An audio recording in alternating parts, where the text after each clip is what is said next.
Yeah. So I don't know if y'all saw on Facebook, my dad posted a picture of me in Jack's costume. Yes, it's adorable. Oh, I have to Oh go my see goodness.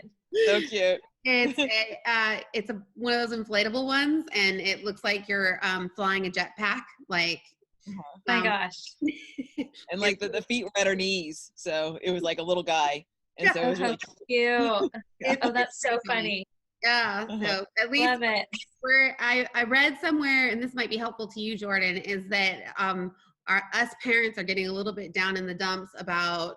Actually, I think Michael reposted it about all the things that we think that they're missing, and by saying it out loud, we're actually making it apparent to them. Whereas if you just focus on the fun stuff that you can do, and not dwell on the other stuff that they really don't care. Yes.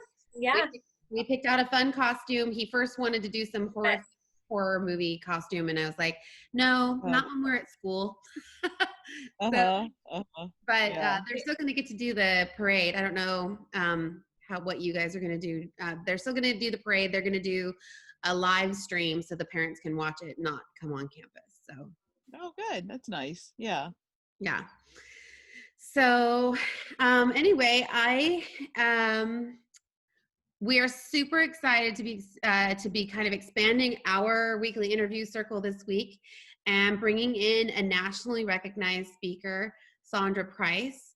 And specifically during this 1 month where the whole world dedicates to breast cancer awareness. While we hear many singular messages on breast health, awareness, and cancer, we don't often hear from this perspective that Sondra uniquely discusses. Sondra is a young wife, mother of 3 girls, and an activist.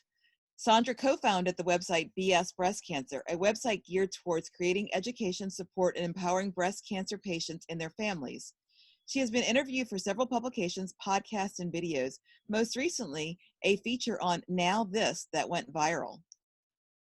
Sondra initially went the path of breast mound reconstruction at 28. She had 2 lumpectomies in her early 20s after her bilateral mastectomy, followed by an explant at 35 when her body rejected her reconstruction. She is passionate about modeling positive imagery of her flat body so others can see the beauty that exists, and even after a major trauma like cancer occurs. She brings her career experience of medical insurance coding and terminology to flat closure now. Let's welcome Sondra. Awesome. Well, thank you so much for being our guest, and I'd love to know a little bit more about your personal story. Actually, when my daughter that just walked in was 6 weeks old, like I had to have my first lumpectomy. So I was diagnosed at 20, and I was actually pregnant with her and I couldn't breastfeed her. I had to let my milk dry up. And then when she was 6 weeks old, I had to have my first lumpectomy. Wow. Didn't have to, I have these tumors and they're non-responsive to chemo or radiation. So they just had to get clear margins and they said everything was fine. And then 3 years later, I had a recurrence in the other breast, same treatment, lumpectomy. And then when I was 28, it came back in both breasts. So I had a total of 6 tumors. Wow. And had a bilateral mastectomy. And I followed that with reconstruction. At the time, my plastic surgeon said the easiest thing will be for you to go to sleep with your breast and wake up with some type of breast mound. That will be the easiest thing for you to process at your age, 28. And so, I just trusted my surgeon. And I went through the reconstruction process and had multiple surgeries and had a ton of complications. And until I was 35, tried to save these breast mounds. And at that point, I just kept having complications and started having a ton of medical issues and really started researching, like, okay, is this connected? And started seeing, a doctor that really started focusing on, more of the homeopathic side of things, and started doing all of these tests. And I had all of these crazy things that were in my bloodstream. And I met with a surgeon and said, okay, I'm getting these implants out of my body, and decided to explant and go flat at 35. And so, that's kind of not the normal route to go when you're so young, but so thankful that I made that decision that was the best thing for my body. And really my body started healing at that point.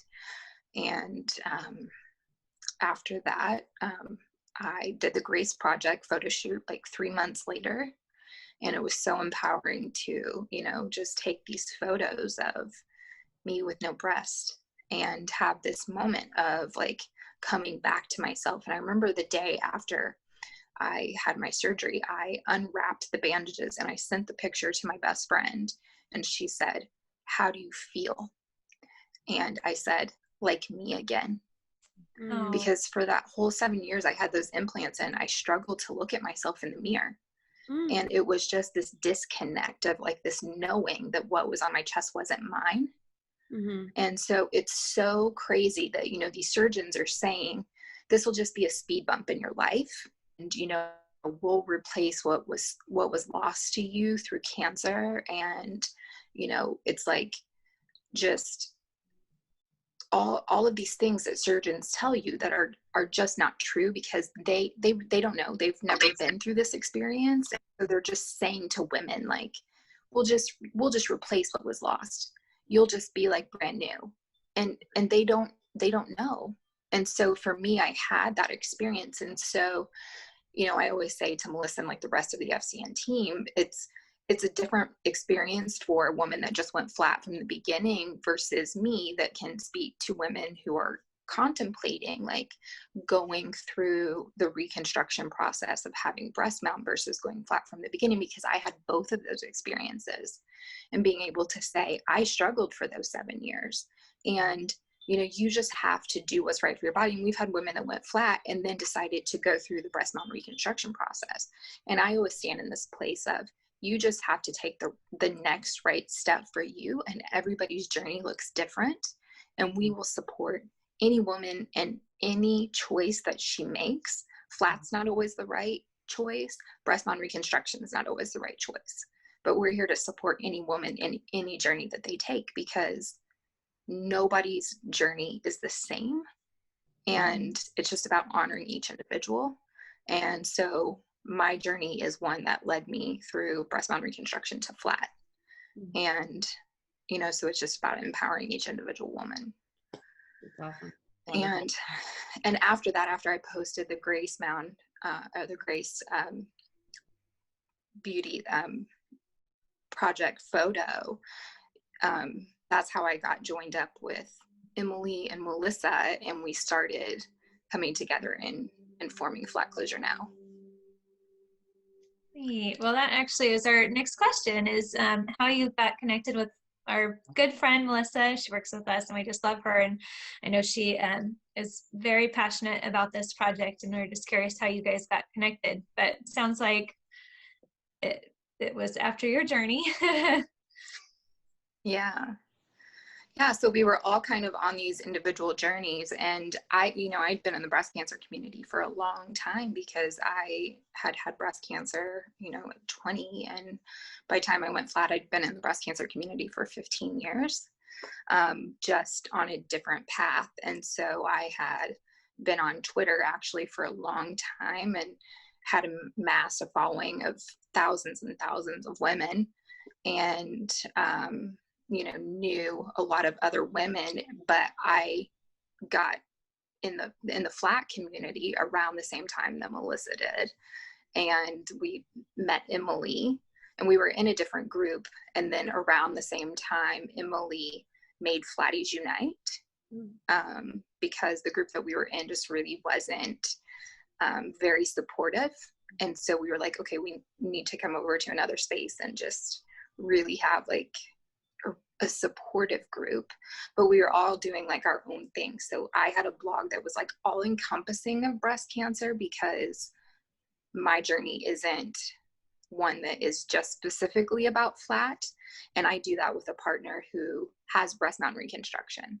It's called BS Breast Cancer. And so we have all types of breast cancer. We have male contributors. We have metastatic breast cancer people that contribute to our space. We have breast mount, I'm flat. So it's all encompassing of all breast cancer. Melissa had started I Don't Need to blog, and was doing Empower House. and we had Melanie Testa, we just had all these different people. And so it was like all of us that were doing our own individual projects. One day Em was like, okay, I see us doing this big project. And she threw us in this group chat and she was like, let's brainstorm, because I think that like the 8 of us could do something and start advocating for,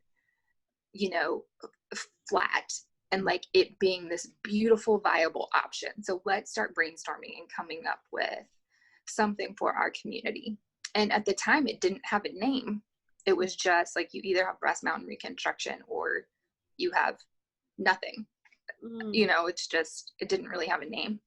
And so my background is in medical coding. And so we sat on the phone one day and we're like, what are we going to call this for our community so that we can go out and talk to women and we can tell them, this is what you should be asking your doctor for. So we can give them a name. And we sat on the phone and, I started talking through like what different medical procedures are called. And we came up with flat closure. And so we literally bought the domain, the Facebook, Flat Closure Now.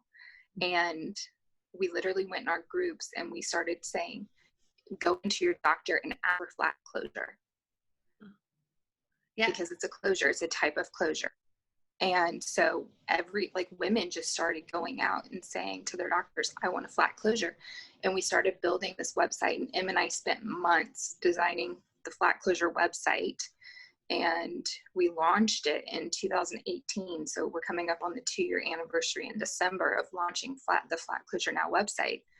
And we've all poured our heart and soul into this. And it's been a crazy couple of years, but couldn't be more proud of this work and how like we've went out into the community and getting on some national like levels of this video that went viral, and getting aesthetic flat closure in the NCI's dictionary, and just all the different work that we've done, and just making those types of changes. And women everywhere, when they write in, they're like, my surgeon actually gave me a really good flat closure because of you. Like, it's just really powerful. So we've been, able to do that because of one little Facebook conversation of 8 women who, came together 2.5 years ago and said, a few people can elevate their voices and go out and make change. Awesome. So Wonderful. just to draw a little bit of a foundation, can you give us a little bit of statistics on breast cancer and who gets it? Because I know that one area that's overlooked is how many men get it. But also, I don't know if there's a way to track how much of an impact is happening with this movement, that, and how many women are choosing flat closure over reconstruction. Do you have those statistics yet, or is anyone tracking that? So we don't really have like a lot of statistics. It's more people are getting flat closure right now because of COVID. So reconstruction is considered really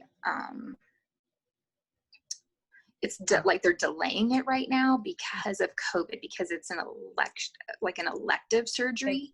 Right. And so I think, I really think that we're going to see a trend in people finding out, like, once they stay flat for a little bit, that they're comfortable.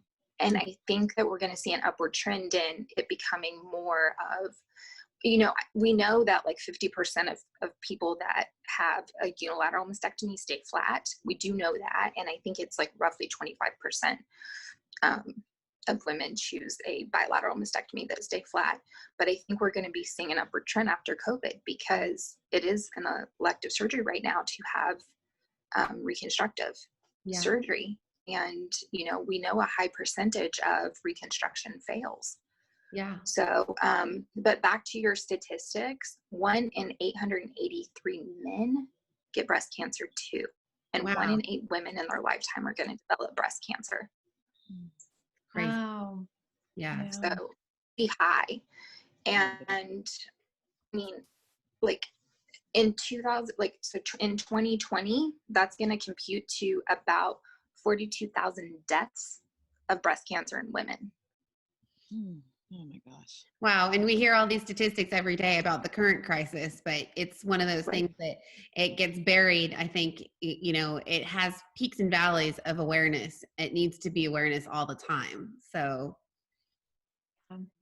what is the term? Well, and it's not only awareness, because, you know, we hear that. So it's like awareness, but, you know, there's so much talk about awareness, but it's like, at the same time, people have this like thought of, if we catch it early enough, I'll be okay. And it needs to go into this mindset of, not all cancers are like that. Right. So just because you go and you get it doesn't mean that you're going to catch it early, because there are people that go in and they are stage 4 de novo, which means that they're diagnosed stage 4 from the get-go. So just because you go in and you're getting your yearly mammograms doesn't mean that your cancer is going to be caught early. So those realizations need to be put out there. So it's not just awareness, like it needs to be like a reality check. Just because you're going in and getting your mammograms doesn't mean that you're going to have a type of cancer that's even treatable. Right. Right. You know what I mean? So like awareness needs to look different. Right. And then the other portion of this is 1 in 8 of us, it doesn't matter where our staging is caught. It doesn't matter if we do every treatment right. We're still going, 1 in 3 of us are going to go on to become metastatic. Oh my gosh. And that's a tough reality. That's what we live with. So when we talk about scanxiety, like it's different than regular anxiety. It's the knowing that we did everything that we could. And in our lifetime, it doesn't matter if it's 1 year out. It doesn't matter if it's 25 years out. For the rest of our life, we live with a 1 in 3 chance that our bodies are going to become metastatic. Can you explain what that is? Even if we were so metastatic is when basically a rogue cell from your breast cancer, even if you went flat, there's still like a chance that there's a rogue cell in there, goes somewhere else in your body, and it can go to your brain, it can go to your bones, it can go to your lungs.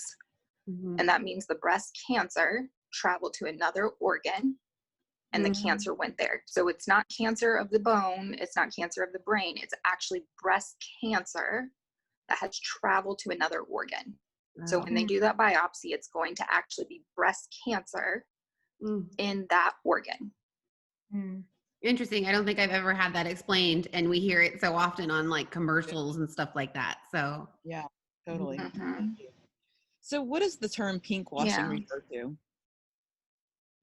So pinkwashing, it's really interesting. So the background story of that, there was a lady whose name was Charlotte Haley, and she actually started the first ribbon for breast cancer, and it was a salmon color. So the ribbon for breast cancer awareness didn't even start out as pink. It was salmon colored. And she made these and she put them on cards, and she would put 5 of them on a card, and she sent them out. And she said, did you know that only 5% of the NCI, which is the National Cancer Institute, which is actually the National Cancer Institute is where we got the definition put for aesthetic flat closure. Only 5% of the budget at the NCI is going for cancer prevention. And that's another key thing that we can talk about. But did you know that only 5% of their budget is going for cancer prevention? You can do something about this. Write to the NCI. Let's change this. And it started picking up steam because people were writing into the NCI, right? So she was like the first woman that ever was like a grassroots movement that was picking up steam. So Estee Lauder and Self Magazine got a hold of this, and they were like, we love your cause and we love women. We want to use your ribbon and we want to do this. And she said, no, that's about your bottom line. It's not about women's lives. You can't use my ribbon. And because they had so much money and they had these big lawyers, they said, we're going to take this if we want to. And the only thing that we have to do is change the color of the ribbon. Oh, wow. And so they went to their marketing teams and they got a bunch of input, and the color that resonated with people was pink instead of the salmon color. And so they changed it, and then they went out and changed it to pink and put the thing on it. And so everybody started buying all this pink stuff. And if you start reading the fine print, these corporations are getting all of this money coming in because it has pink on it and people resonate, and they're like, I know somebody that's been touched by cancer. I want to support them in some way. But you read the fine print on it and they may only donate 10 cents. So not too long ago, there was a thing run by American Express, right? And they were like, we'll donate for every purchase you make on your American Express card. But if you read the fine print, if you bought something for $1, they donated 1 penny. If you bought something for $1,000, they donated a penny. Oh my goodness. That's horrible. Wow. So it wasn't a percentage. They didn't have to elevate with your purchase. It was just 1 penny per purchase. Huh. And the same with like Yoplait yogurt. So, you know, it was the pink caps and you like sent them back in. I totally did that. Oh my gosh. Wow. Me too. Yeah. Right. So like if you ate 3 of those through the whole time and sent them back in, like think about the amount of money that you sent in postage and what you spent on those Yoplait yogurts. The total amount, if you did 3 of those a day that Yoplait would have donated, would have been $34. You could have found an organization that donates 100% of their profits to cancer research or cancer prevention and wrote them a check for $34. Right. Yeah. And you would have saved so much money. And also Yoplait yogurt puts a chemical in their yogurt that's a cancer causing agent. So these companies like Estee Lauder and Yoplait yogurt stand and say, we're supporting cancer research, and yet they're putting chemical causing agents in their products. So how do these companies support cancer research and yet they're using cancer causing agents? Right. Oh my gosh. So that's what we talk about when we say pink washing. Thank you. Yeah. So that actually segues nicely into, I know that in my family, my grandmother was a double mastectomy. I don't want to say victim, but she lived a long time after her second mastectomy, and she never had reconstructive surgery. I don't know if it was because of the time that she had it, that it happened, but she always just wore forms in her bra instead.